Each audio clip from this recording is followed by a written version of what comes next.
Welcome back to Hammer Horror in Order, where the whole plot of this series is right there in the title. We're watching all the Hammer films, horror and thriller movies in the order in which they were released. So we have now worked our way up to October 18th, 1964, and we're talking about The Curse of the Mummy's Tomb. This was actually released in the UK on October 18th of 1964 and wasn't released here in the United States until the end of December of 1964, but it was released as a double bill in the UK on the same day with the movie that we're going to be talking about next month, which is the Gorgon. The exact same day, October 18th of 1964. So get out ahead of that if you haven't seen the Gorgon or the Gorgon, however you say it. Close enough either way, right? Yeah, I've heard most of it. Go track down a copy of that and get ahead of the game. So we're going to be watching that next month. But yeah, this is the first time I've watched this. I mean, have either of you seen this one before? No. This one slipped by me. I'd seen the one that we watched, whatever year it was. Was it the year, the 64 it came out, or 63? But the Mummy. That was all the way back in episode 9 of this series. So that was all the way back in June of 2023. So it's been almost literally exactly 2 years ago that we did that episode. Yeah. So that one I'd seen before, a couple times before. But yeah, the sequel had always eluded me. So. Yeah, I don't think this is the end of Mummy movies. Maybe it is. I don't remember. Like whether they made another one. I didn't look that far ahead. I think there was one more. Yeah. If there is another one, I didn't see that one either. Okay.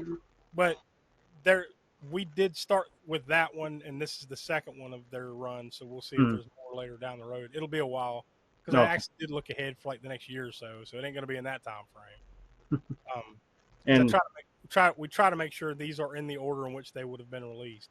Yeah. And Hammer didn't just release horror movies and thrillers either. So sometimes you got to dodge pirate movies and war movies and comedies and stuff like that when you're looking down the list. So that's why we screwed up for a little while there and had that addendum thing where we had to go back and think, oh crap, there was like 5 or 6 movies that we had skipped, that were more or less considered thrillers and less horrors from our original list. So we kind of jumped around a little bit there, but we've been back on track for over a year or so now. So I mean, I've had a blast doing this every month with these because a lot of these movies I haven't seen. Yeah. Same. I mean, I've seen quite a bit of their monster movies and a few of the other non-monster. Some of the thrillers we've done and whatnot. But yeah, the amount of Hammer movies that I haven't seen outweigh the ones that I have as far as the sheer volume of them. Yeah. I think we're going to start hitting the stride here. I think there's a couple of thrillers coming up over the next couple months, but then we're going to hit like a long stretch of horror because now you're getting into the mid to late 60s.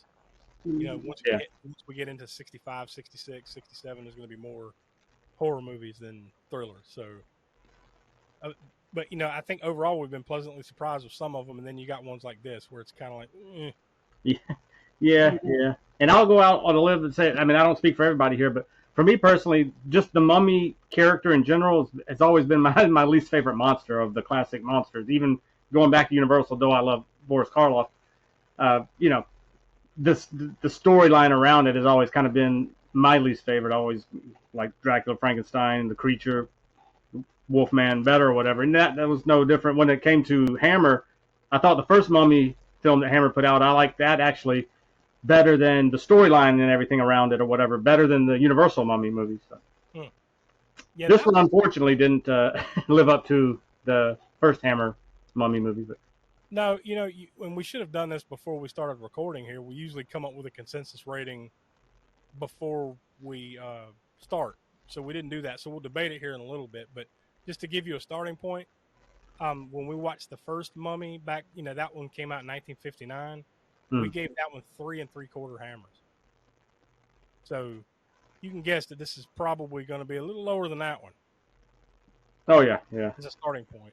And it's not to say that it's it's a bad movie. In the Hammer way, we've talked about this a lot in this series, where like even their bad ones are still pretty good. Yeah. Yeah, there's nothing that's going to like, man, this is absolutely terrible. Because, Hammer was great at making something with nothing almost, with their budgets and everything. And no matter what, it's always going to look good. The cinematography, the lighting, the sets, and all that stuff is always going to look good. even if the story may be a little bit lackluster, if you haven't seen this one and you're a Hammer fan, then yeah, you're for sure going to want to watch it. You know. I think for me, some of the problems with this one is the pacing. Mm-hmm. Like, it takes forever for you to finally see the mummy in this movie. Yeah, we were talking about that when we were watching it, and I think I even mentioned something like, how long's it been? And it was like, I don't know the exact time now, but it was at least 45 to 50 minutes, somewhere around there, before you actually get, well, the really iconic scene in this movie of the mummy appearing, right? Which is very well done, that scene, you know, is that setting. When it's out like in a dark alleyway or something, and it kind of comes around the corner and attacks a dude and like chunks him down the stairs. Yeah. But it's the way it approaches and the camera shot up the stairs, fog and everything. It's a cool, it's a cool visual. Yeah, I love that. I mean, you don't really think Gothic when you think of the Mummy, the way you think Gothic, the way you think of Frankenstein and Dracula as far as the setting and time period and all that. But that scene is a Gothic scene because it, you know, just the again, that alleyway with the stones and the stairs and everything and the fog and the lighting or whatever. It's very, very Gothic atmosphere just in that one particular scene, really. Yeah, and it doesn't last very long. No. Then it's right back to the meh. yeah. And it probably doesn't help that there's not any mainstay Hammer actors in this one, the way they were in the last Mummy film. I mean, it was completely conceptualized by Michael Carreras. I mean, he was the director, he was the producer, he wrote the screenplay. The stars, quote unquote, in this one are Terence Morgan, Ronald Howard, and Fred Clark. So you don't, no Cushing, no Lee, no Oliver Reed, none of the big names, you know, that you come to know and love with most Hammer flicks. But I mean, like, I think the acting is fine enough. It's just that the story is just kind of, I don't know. It's really slow. When you finally do get to some stuff, it's kind of cool. But, you know, we don't give full spoilers here, so we're not going to say how this thing ends. That's where it came down for me. Yeah. I was like, it's not the best thing, but, you know, it is what it is. And then that happened. I'm like, it goes down like a full half star or star for me. Yeah. It didn't fly for me. And there was a little bit of gore in here, a little bit of Hammer gore. Less Hammer gore than some of their other movies that we'll be getting to as we get further into the 60s. But there was some hands getting lopped off as part of the plot. Right? You see, what, 2 or 3? And then one dude just straight up gets curb stomped by the mummy. Yeah. I don't want to say who and how, but curb stomp you can imagine, right? But like I was like, and the only thing, you know, this is Hammer, so they're not really going to show it. They show it that it's about to happen, and then it happens. But yeah, I was like, "Whoa, okay, all right." It's pretty brutal. Yeah, I think the one hand lopping near the beginning is the one they actually kind of show full on, like sort of like the guy's hanging there, right, and then takes the knife dagger thing out and swoop, lops it right off, right. The prosthetic hand right there. The other scene is like where he's on the ground, I think, he's about to lop his hand off, and it cuts. Knife goes down, you assume it, you know, boom, then he's taking the hand and putting it in his whatever, you know, because it was part of the plot. I'm not going to go into the plot. We don't really go into the plot too much here, but you take the hand and, you know. The dude gets his hand stuck in a door or something, right? He pulls the door. Oh, yeah. Was there another one of those too? Yeah. Yeah. It's like a hand in a door, and then they close the door, and then that's right. So there was three hand loppings. Yeah. And they're not like crazy bloody, but no. You know? Yeah, there's a little bit. I mean, there's the stump, the stump of the hand and the blood on the end of it. It's not like bam, just cut it off and there's blood squirting all out or anything. Although that would come a little bit later in some of the other Hammer movies where there was a little bit of blood splattering and stuff. Another similarity to the first Mummy movie too was the kind of long flashback sequences. Remember, even in the first Mummy, they're like, they had to tell you the story of what happened 2,000 years ago. Yeah, that's a staple of just about every Mummy movie, with the exception. Well, even with the Brendan Fraser one, right? There was some flashback stuff. Start explaining. Well, this is who this mummy is, and then all of a sudden, flashback mode. Yeah. You go back 2,000 years to what happened here, and now fast forward because this whole movie takes place in 1900. Yeah. I did like the subtle little drop, like I guess time period drop-ins of. You know, my friend Phineas T. Barnum once told me, P.T. Barnum, and then he's showing some jewels or something to the lady, and she said, "This is beautiful." This Mr. Fabergé makes some nice jewelry. So it's like all these little timely. Yeah, little drops. Like the other one was near the beginning was the Turkish delight. Yeah. Yeah, we shall call it Turkish delight. Yeah, we'll make thousands of dollars off of this. I did kind of like that character though, the American kind of blowhard. You know, he's the rich guy that comes in and basically funds this expedition to find all this Egyptian artifacts, and then basically he wants to take them, make a sideshow out of it. Like everybody else wants to do it for science. Do it for science. You know, doing it for the scientific reason. Yeah. And he's like trying to turn it into a sideshow spectacle to make money, right? He's like, screw that. We can make 10 cents a head for all this, and then of course that goes awry. But yeah, I mean, I think it's fine enough. You know, to me, I think it's kind of on the lower end. It's nowhere near as good as the first Mummy. No.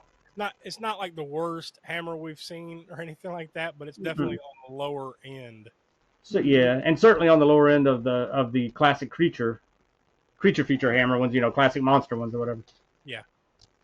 Just to compare, we gave, say, like for instance, Phantom of the Opera two hammers. Mm. And we gave The Evil of Frankenstein 2 1/4 hammer. So I'm thinking maybe it's in that realm, 2 1/4. Yeah, definitely. Yeah.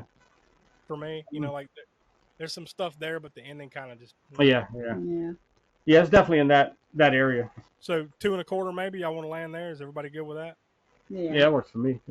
Yeah, I think it's very comparable to those that we just mentioned, and you know, it's not that it's bad. It's just because it looks great.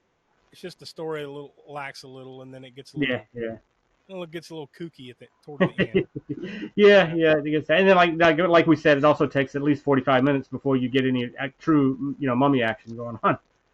And that does happen a lot in Hammer movies. Yeah, you know, where it does take some time to kind of get there, and then once you do, it's just, I guess, in some of the better ones, of course, the storyline and the plot is there to help it along, which is it's stronger in something like the first Mummy or of course, Horror Dracula, or Curse of Frankenstein.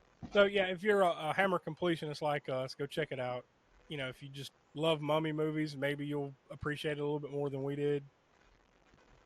That's about all I can say about this one. But like I said off the top, next month we're going to be talking about the Gorgon, or the Gorgon, however you want to say it. Which was a double bill with this one, and I've never seen that one, although I've seen that poster and everything a dozen times. I don't think I've ever sat down and watched it, but I know enough to know that apparently it's way better than this one. Yeah, I've seen it once back. It's another one of those that I've seen once back in rental days, and so it would have been somewhere in the mid 80s, early 90s or so. And I don't remember enough of the plot line, but I do, I remember liking it. I mean, I've never seen this one, but I'm certain that it was better than this. Even though I don't recall the entire plot line of it. And I'm not saying that the Gorgon is a masterpiece in itself, but I think it is better than this one. Well, even when it came out, the Gorgon was like the lead movie, and then this was the B movie that came along with it when you went and saw the double bill. So that probably tells you all you need to know about that. But we'll find out next month. So like I said off the top, go find a copy of it, watch it, and then come back next month as we talk about that. So for Tiana, Professor Smoke, I'm Josh. We are from the All American Spook Show podcast, which you can listen to every Monday at 6 p.m. East, right here on the YouTube channel or wherever you get your podcast. And please stick around here on the YouTube channel. Go watch Grindhouse Gutter, Video Vortex, lots of cool stuff in the archives here on the channel. So thanks for watching, and we'll see you next month.